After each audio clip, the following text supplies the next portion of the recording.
guys, welcome back to Spelling and Word Study.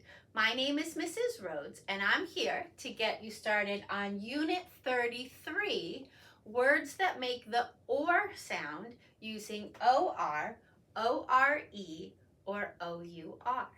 Please take a second to gather your materials. You will need your red book open to page 203. You'll also need some colorful pens, markers, or crayons. Remember, whatever I mark on my board, you should be marking on your page. Please save room for a key as well. So last week we started learning about R-controlled vowels. We know that R-controlled vowels have sounds that are very different from long vowels and short vowels. That's because when an A, E, I, O, or U shows up before the letter R, that letter R does something funky to the sound.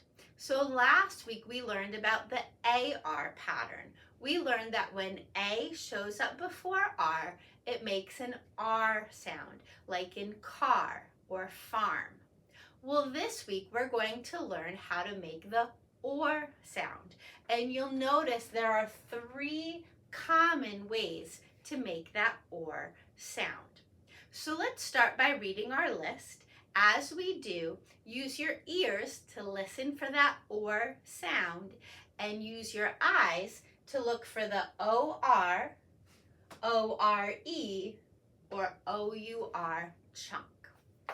Please repeat after me. Born, cord, corn, for, fork, horn, more, port, sort, and your. Did you hear that OR sound over and over again? Great. All right, choose a color. And what we are going to do is we are going to first look for the OR chunk. Now that's probably the most common way to make the OR sound, and it's even a whole word by itself, right? The word OR. So there it is, tucked in the middle of born, tucked in again in the middle of cord, and in the middle of corn. Now, once in a while, you will find it at the end of a word, like for or.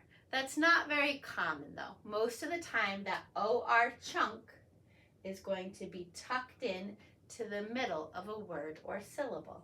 F or k. Here it is in the middle of horn, in the middle of port, and in the middle of sort.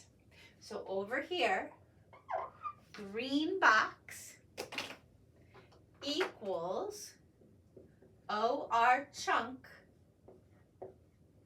and that's going to make an OR sound. That is probably, like I said, the most common pattern. So if you're stretching out a word and you hear the OR sound in it, you're probably going to want to plug in OR. Now, let's choose a second color. And I want you to notice this word here, the word more. We still have that OR, but this time it's followed by a silent E. Now, why is that silent E there?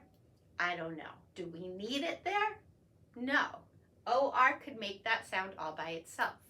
But this is a pattern that shows up quite often in our language. More, core, store, score, shore. So it's one that I want you to memorize. This week we're going to focus on the word more. So over here, pink box equals ORE. Those 3 letters are going to work together to make that same OR sound. Now our last pattern shows up here in the word your. This time we use OUR to make the OR sound. Now this is not very common and it only shows up at the end of a word. In fact, I can only think of maybe 4 words that use this pattern. Your, tour, like we're going on a tour at the museum, pour, like I have to pour some milk, and for, like the number 4. Okay? So if you remember those 4 words, for, your, pour, and tour, that's really the only time you're ever going to have to use this pattern to make an or sound. Now what's tricky is O-U-R has another common pronunciation, which is our, like this is our house, or our, like we'll go to the beach in 1 hour, or sour, like a lemon is sour, or flour, like you bake cookies with flour. Okay, so this O-U-R pattern, when you see it in a word, it could have a whole different sound. This week we're just focusing on its or sound, and that or sound is only going to show up in those 4 words I told you: pour, for, your, and tour. Over here, brown box equals O-U-R, and that's also going to make the or sound. All right, let's get rid of these. So that's the tricky part this week, is knowing whether to use O-R, O-R-E, or O-U-R to make the or sound. Okay, keep in mind O-R usually tucked in the middle of a word or syllable. Once in a great while it shows up at the end. O-R-E and O-U-R only show up at the end of a word. Okay, we can add suffixes after, like ed, ing, or s, but otherwise O-U-R, O-R-E only at the end of a word. Okay, now the other thing that might be a little tricky for you this week is that we do have some new homophones. So let's talk about those. Right here, we have the word for. This is for you. I bought a leash for my dog. There's this kind of for that I just talked about, which is the number 4. For and for are homophones, 2 or more words that sound the same but are spelled differently and have different meanings. Can you spot another homophone on our list? Right here. This kind of your shows ownership. That's your car. That's your dog. That's your breakfast. But there's another kind of your spelled like this. It has an apostrophe in it, and it's short for you are. You're my best friend. You're welcome. You're so funny. Okay? So for and your, keep in mind, are homophones, which means you have to memorize the right spelling based on the meaning of the word. Those are homophones. Now, in your book, when you get to page 206, you will have more practice with homophones. You will see for and for, but you will also see sore, like my muscles were sore after I exercised. And you will see this kind of soar, which is what an eagle does. It soars through the sky. You will see this kind of war, which is a battle between countries. But you might also see this kind of war, like I wore my new sneakers to school. You'll see this kind of or, which represents a choice. You can have pizza or a burger for dinner. But you'll also see this kind of or, which is something you dig out of the ground, like iron ore, a type of metal. Okay? So, soar, soar, war, war, or, for and for. you're going to encounter them in these sentences, and you'll have to figure out which spelling makes sense based on the meaning of the sentence. Okay, before I let you go, let's go through our list and make sure we know what all of our words mean. Okay, so our first word is born. That's a verb, it's an action, right? When you, on the day you are born, it's the first day that you're alive, when you're a tiny infant. You are born. It means you have come to life.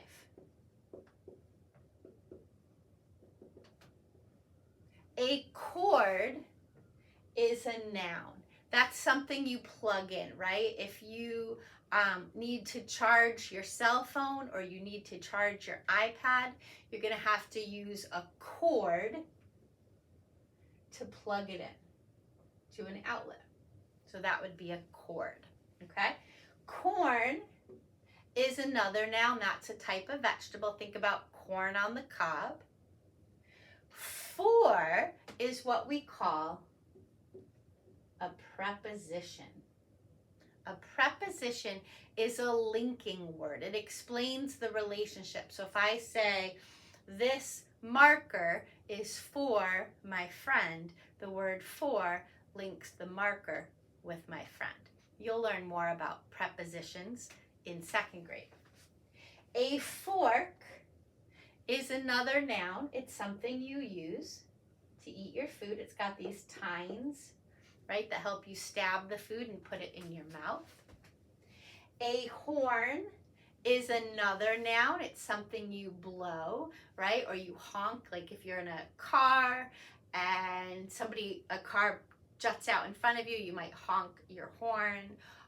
Or if you're in a band and you play the trumpet or you play the tuba, those are considered horn instruments because sound comes out of them. Okay, more can be used as an adjective. Like, I would like more spaghetti. It's describing how much spaghetti I want. But we can also use it as an adverb if we talk about it in terms of an action. I walk more on beautiful days. I eat more when I'm hungry. A port is a noun. It's a place where ships dock.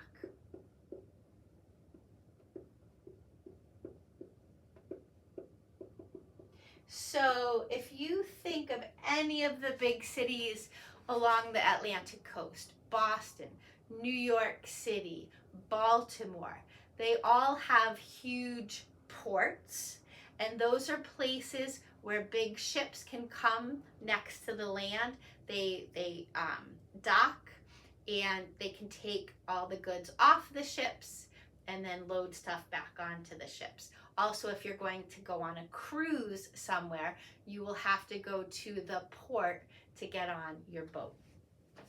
Okay, sort can be used as a verb if we're talking about putting things in piles. So when I fold the laundry, I have to sort all the clothes. These are my clothes. These are my husband's clothes. These are my son's clothes. I'm sorting things. I'm putting stuff into piles. Put into piles. Or you could say put into categories, okay? Your is a pronoun. I don't think we've talked about that yet, have we? Your takes the place of a person's name. So instead of saying, hi Tommy, here's Tommy's dinner, I could say, hi Tommy, here's your dinner. The word your takes the place of Tommy's name. So we call that a pronoun. He, she, you, my, his, their, they. Those are other examples of pronouns. All right, I think we're good. That's all I have for you today. Good luck, and I will see you next time. Bye-bye.